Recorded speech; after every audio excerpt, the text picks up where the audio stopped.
Magandang araw sa inyong lahat. Ang magiging paksa natin ngayong araw ay ang bagay na ito. Nakikilala mo ba ito? Kung kilala mo, malamang alam mo kung ano ang nire-reading dito. Ang wet and dry bulb temperature. Tama. Ngunit, ang tanong, alam mo ba kung bakit natin nire-reading ito? Ano nga ba ang kahalagan nito sa atin sa barko? Yan ang ating tatalakayin sa videong ito.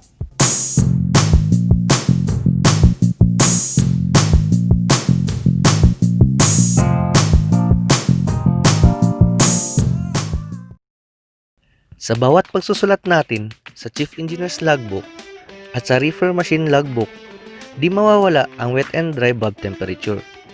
Madalas nga itong nakalagay sa bandang malapit sa pinto ng engine control room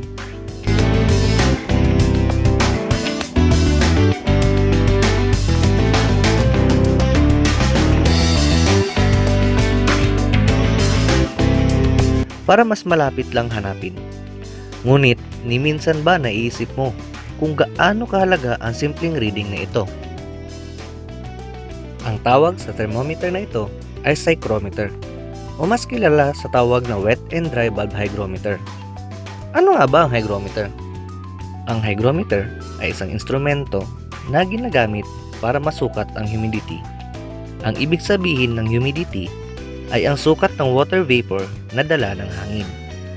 Ang hygrometer ay di lamang ginagamit sa hangin. Ginagamit din ito sa mga lupa, confined spaces, at iba pang aplikasyon na kinakailangang sumukat ng water vapor content. Ang instrumentong ito sa barko ay ginagamit natin upang alamin ang relative humidity na tinatawag. Ibig sabihin, gamit nito, malalaman natin kung gaano karaming moisture ang maaring mabuo sa kasalukuyang kondisyon ng temperatura ng buong engine room. Ano nga ba ang kahalagan ng relative humidity at kung bakit lagi natin itong minomonitor?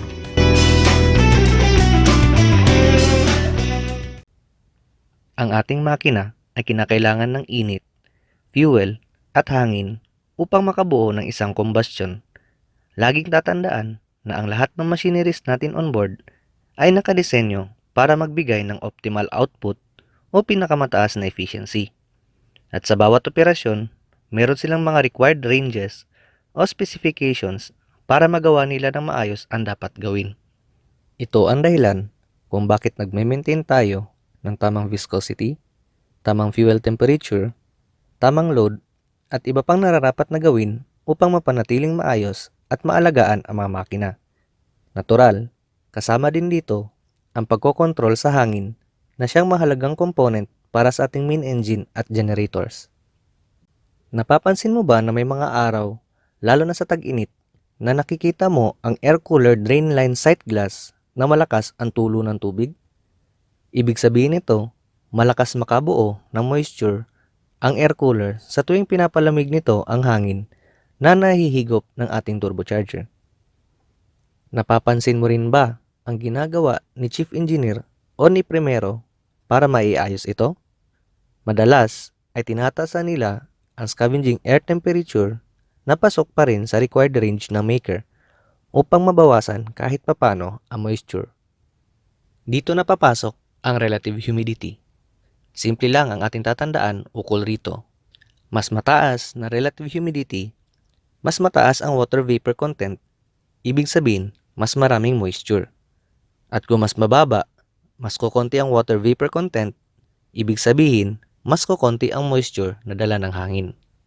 Bilang isang makinista, kailangang alam mo kung anong temperatura mabilis mamuo ng moisture sapagkat kapag nakapasok ang moisture, tandaan, maaapektuhan ang efficiency ng makina at higit sa lahat, maaaring masira ito.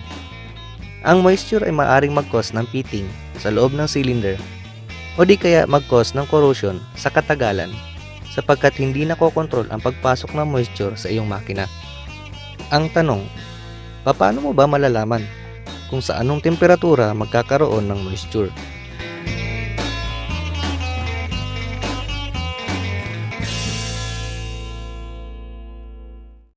Sa katanungang ito papasok ang ating wet and dry bulb hygrometer.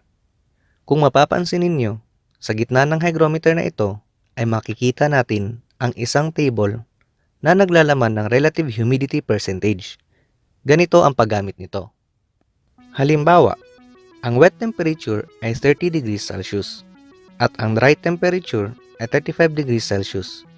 Kukuhanin natin ang relative humidity. Una, kukuhanin mo muna ang difference ng dalawang reading.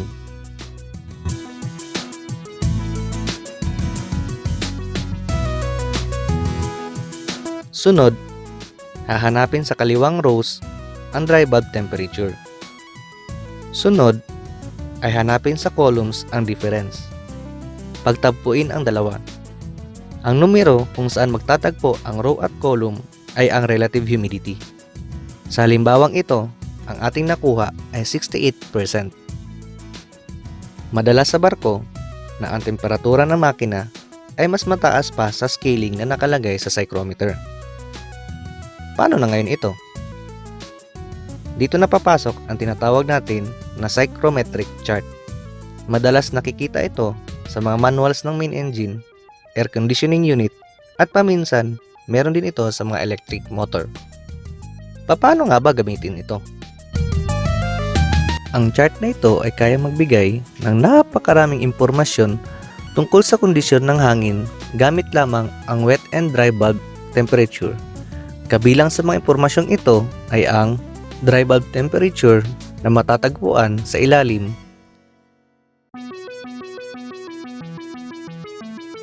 wet bulb temperature na nakaguhit ng paislant mula sa labas ng chart, enthalpy na matatagpuan sa bandang labas ng chart,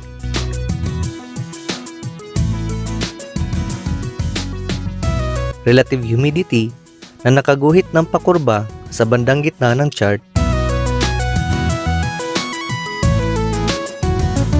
dew point temperature na matatagpuan sa bandang kaliwa na nakaguhit ng pakurba, specific volume na nakaguhit ng paislant mula sa dew point temperature,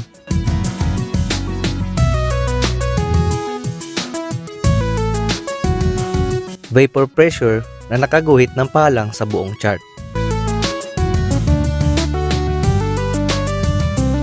Nakakabilib, di ba? Gamit lamang ang dry and wet temperature, marami kang makukuhang impormasyon mula sa psychrometric chart. Ngunit, bilang isang makinista, ang pinaka-concern natin dito ay ang dew point temperature o ang temperatura kung saan nagsisimulang mamuo ang moisture. Halimbawa, ang wet temperature ay 31 degrees Celsius at ang dry temperature ay 39 degrees Celsius. Ang ganitong reading ay madalas hindi nasaklaw ng chart na nakalagay sa ating psychrometer on board. Kaya gagamit tayo ng psychrometric chart.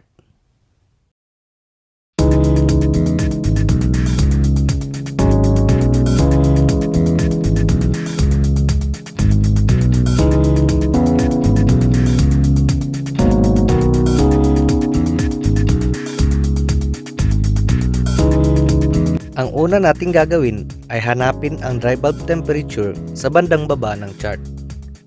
Mula rito, gumuhit ng isang vertical line bilang isang guide. Ang susunod na gagawin ay hanapin ang wet bulb temperature ayon sa nakadiagonal o slant na linya. Mula rito, gumuhit ng slant na linya mula sa temperatura hanggang sa magtagpo ang dalawang linya. Mula sa punto na kung saan nagtagpo ang dalawa, gumuhit ng pahalang na linya papunta sa pinakadulong kurbang linya sa bandang kaliwa ng chart. Ang puntong ito ang ating dew point temperature o ang temperatura kung saan magsisimulang mamuo ang moisture. Sa ating halimbawa, ang ating dew point temperature ay nasa bandang 28 degrees Celsius mahigit, kung saan pwede nating i-estimate na gawing 29 degrees Celsius.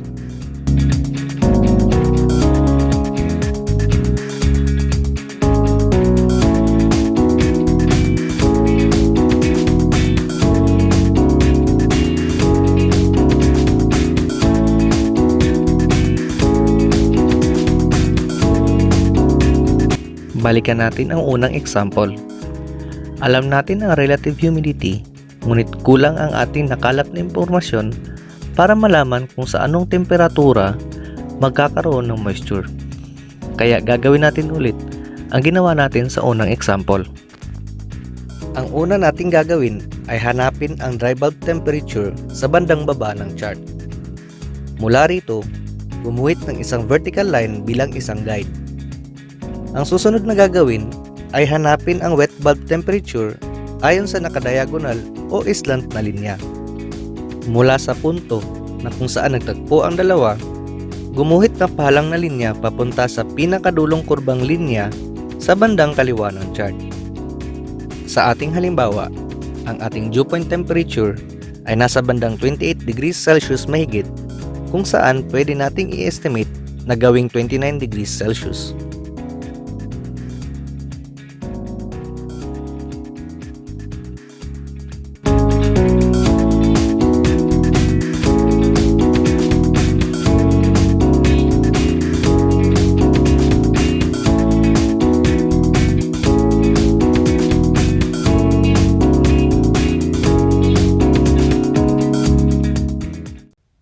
Ngayong alam na natin ang dew point temperature, meron ng ideya kung paano ikokontrol ni Chief Engineer at Primero ang pagbawas sa moisture na hindi lalagpas sa rekomendasyon ng maker.